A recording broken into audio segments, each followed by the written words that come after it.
Morning dear student, लेके आऊँ answer पूछे जाने वाले सदाबहार क्वेश्चन। ऐसे प्रतियोगिता परीक्षाओं में हर से पूछे जाते हैं, चाहे रेलवे का हो चाहे एलपी का हो, कहीं से भी विभाग को पूछे जाते हैं ऐसे क्वेश्चन। तो दोस्तों खासतौर में एनसीएल की तैयारी कर रहा हूँ तो एनसीएल में पूछे भी जाते हैं। और दोस्तों ये जो प्रश्न है मैं किसी न किसी प्रतियोगिता परीक्षाओं में पूछे गए हैं, इसीलिए मैं इस सब प्रश्न को उठा रहा हूँ। क्योंकि आपको पता होगा कि दोस्तों जिन्होंने एनसीएल की परीक्षाएँ दी हैं उन्हें पूरी तरह पता है कि एनसीएल की परीक्षाएँ में कहीं से भी किसी भी प्रश्न को पूछे जा सकते हैं। क्योंकि एनसीएल में जो सिलेबस देता है उससे हट के भी प्रश्न देते हैं, उसके हिसाब से आप तैयारी करेंगे तो शायद आपको बहुत बड़े चांसेस बन सकते हैं। तो इसलिए कहता हूँ इस पर 25 ऐसे क्वेश्चन हैं, आप बस कुछ देर ही ध्यान से लगा के पढ़िए और इस क्वेश्चन को आप याद कीजिए। तो इस शुरुआत करते हैं, सबसे पहले बात करते हैं प्रथम बौद्ध संगीत का आयोजन किस राजा शासनकाल में हुआ था। तो है अजातशत्रु, कालाशोक, अशोक कनिष्ठ। तो इसमें से है जो कि आप लोग ने किसका गेस किया कमेंट्स कीजिएगा। देखिए ये है इसकी अगला उत्तर है इसका ए नंबर का अजातशत्रु। शत्रु है जो कि है प्रथम बौद्ध संगीत आयोजन के किस राजा शासन के हुआ था, जो है अजातशत्रु। उसका एक्सप्लेन देखिए यहाँ पे किया गया है। देखिए प्रथम बौद्ध संगीत का आयोजन जो 483 ईस्वी पूर्व में राजगृह में अजातशत्रु शासनकाल में हुआ था।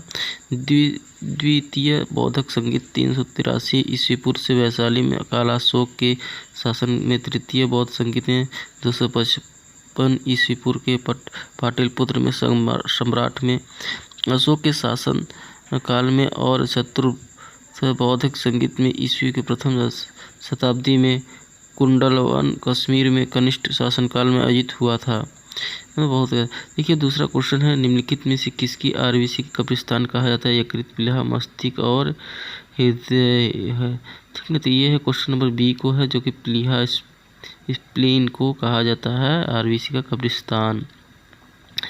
ठीक ना। और देखिए कब्रिस्तान क्यों कहा जाता है इसे आप भी पढ़ लीजिए और इसको आपको स्क्रीनशॉट मार लीजिएगा जो आपके लिए इम्पोर्टेंट होगा, या तो फिर उस रिकॉर्डिंग या तो डाउनलोड कर लीजिएगा, कोई दिक्कत नहीं है। तीसरा नंबर का है वर्षों के जल जो पीएच मान जब में से कम हो जाता है जो अब अम्लीय वर्षा कहलाता है, जो है 5.6। ठीक ना, 4.5, 7.4, 6.5, तो यह 5.6 की वजह से। ठीक ना।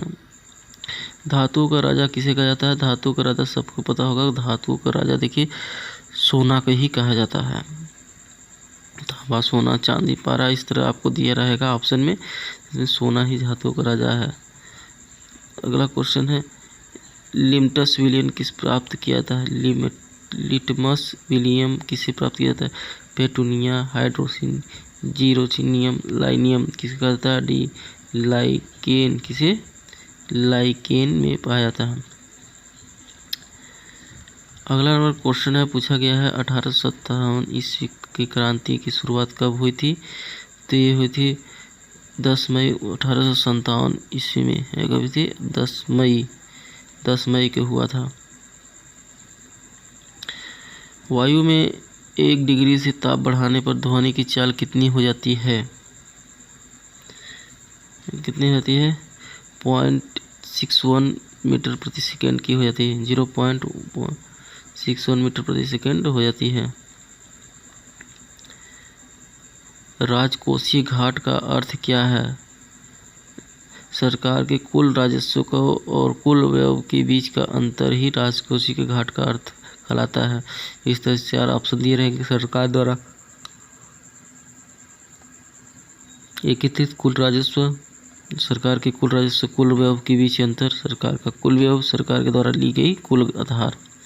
तीसरा आपको सरकार की कुल राजस्व कुल व्यय से बीच अंतर है। आर्य समाज की संस्थापक कौन थे। तो आर्य समाज के संस्थापक दयानंद सरस्वती थे। ठीक ना। वेदों की लोटों का नाम नमामि दयानंद सरस्वती ने दिया था। किस लिए दिया था। एनी बेस्ट को किसको दे।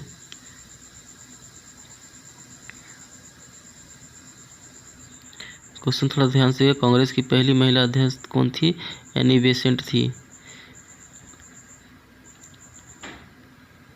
महात्मा गांधी ने सन 1930 में सविनय अवज्ञा आंदोलन कहाँ आरंभ किया था। ये किया था दांडी में। निम्नलिखित में से आंदोलन की शुरुआत नामक कानून तोड़ने से हुई थी, किसने थी? सविनय अवज्ञा आंदोलन में। भागीरथी और अलकनंदा का संगम कहाँ पर है? देवप्रयाग में। कहाँ है? देवप्रयाग में।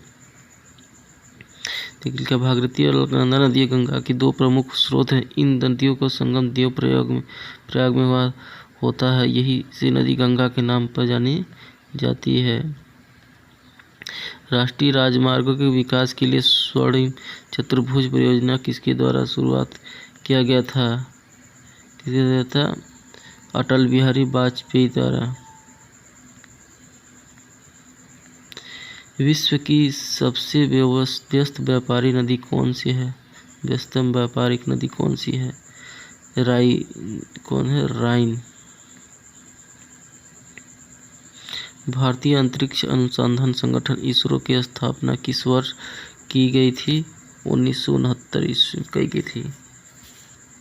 भारतीय राष्ट्रीय अंतरिक्ष अनुसंधान समिति का संगठन 62 ईस्वी में किया था। बाद में भारतीय राष्ट्रीय अंतरिक्ष समिति का पुनर्गठन करके 15 अगस्त 1969 को भारतीय अंतरिक्ष अनुसंधान संगठन इसरो की स्थापना की गई थी, जो भारत के अंतरिक्ष कार्यक्रमों को सुचारू रूप से संचालित करने के लिए 1972 में अंतरिक्ष सहयोग और अंतरिक्ष विभाग का गठन किया गया था तथा इसरो को अंतरिक्ष विभाग के नियंत्रण में रखा गया था। इसरो का फुल फॉर्म है इंडियन स्पेस रिसर्च ऑर्गेनाइजेशन, भारतीय अंतरिक्ष अनुसंधान संगठन। दोस्तों ये चीज़ याद रखिएगा पूरी तरह, इसरो से रिलेटेड जरूर क्वेश्चन पूछा जाएगा। इसरो की स्थापना 1969 ईस्वी में। इसरो के मुख्य कहाँ है? बेंगलोर में। और चंद्रयान 3 से तो काफ़ी ज़्यादा प्रश्न पूछे जाएंगे, आपको याद रखिएगा। भारतीय संविधान में वर्तमान में कुल कितने मौलिक अधिकार हैं? 11। स्वेज नहर किस को जोड़ती है? भूमध्य सागर और लाल सागर को। उत्तरी अमेरिका के शीतोष्ण घास स्थल के किस नाम से जाना जाता है? प्रेयरी।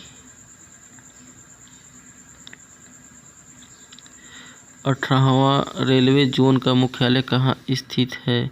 विशाखापट्टनम में है। भारत की प्रथम परमाणु परीक्षण किस वर्ष किया गया था? 1974 ईस्वी में किया गया था।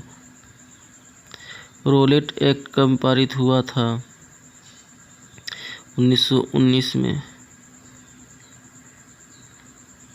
किस गुणधर्म के कारण पानी से भरे बर्तन को डुबाई गई छड़ी मुड़ी हुई प्रतीत होती है?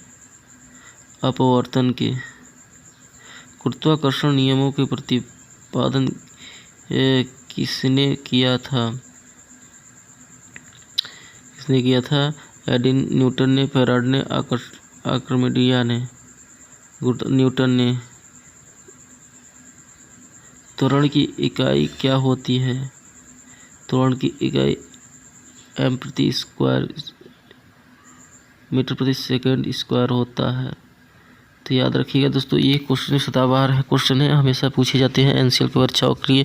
अभी तक वीडियो को लाइक नहीं किया, वीडियो को लाइक कीजिए, चैनल को सब्सक्राइब नहीं, चैनल को सब्सक्राइब कर बेल आइकन प्रेस कर लीजिएगा।